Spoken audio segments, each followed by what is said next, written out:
One by one, the teacher handed diplomas to each student. As I sat there holding mine, my heart felt full of memories, struggles, prayers, and small victory that no one would fully see. Something inside me gently pushed me to stand up and speak. I shared a few words of gratitude, speaking half English and half French, two languages that represent different parts of my journey. I thank my classmates and my teachers for walking with me through this season of growth. Each course lasts 11 weeks, and with every new level, the teachers change. Every new class meant starting again, new expectation, new teaching, new style, new fears to overcome.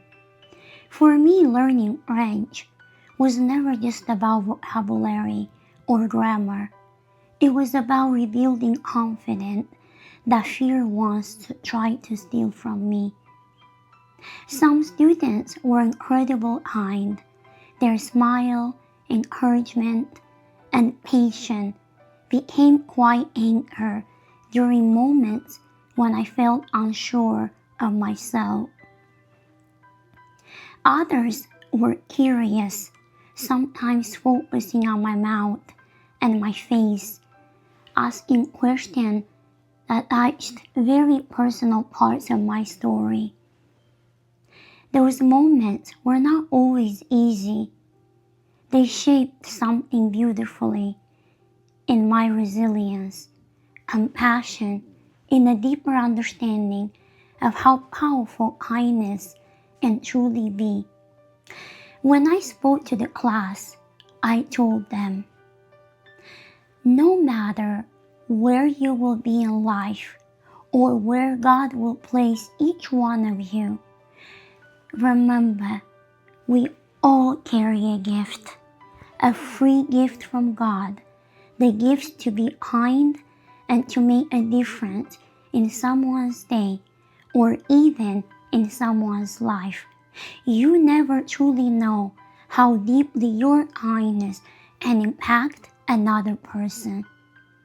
After the ceremony, I took 2 slices of chocolate cake and I walked towards one of my previous teachers, not the teacher from my current level, but the one who had witnessed some of my hardest battles.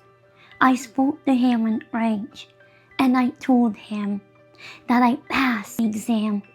As I stood there, I reminded him of a promise I once made that I will work really hard to face my struggles with stress. During his course, he has written in my evaluation that I struggle with stress. He was right. There was a season when fear had strong voice in my life. I would stand in front of him, wanting to speak, wanting to share, to answer, but my face would turn red, my body would grow hot, and I felt as invisible hands were closing around my throat.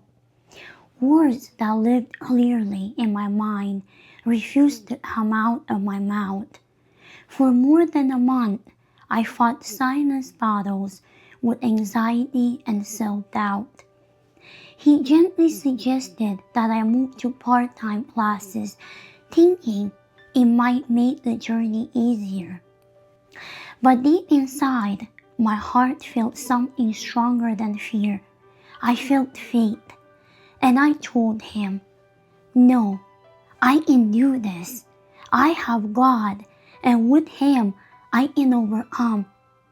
Standing in front of him that day, telling him that I passed, felt like a closing chapter that once carried so much uncertainty. I saw pride and joy in his eyes. He hugged me, and I told him that I kept my promise for God, for him, and for myself. I shared the story with him to encourage future students, to help them believe in themselves, to inspire them, to be patient, and to trust their own journey. It is for anyone who feels overwhelmed by fear, insecurity, or pressure. Growth often begins in places where we feel the weakest. The most meaningful victories are often invisible to others.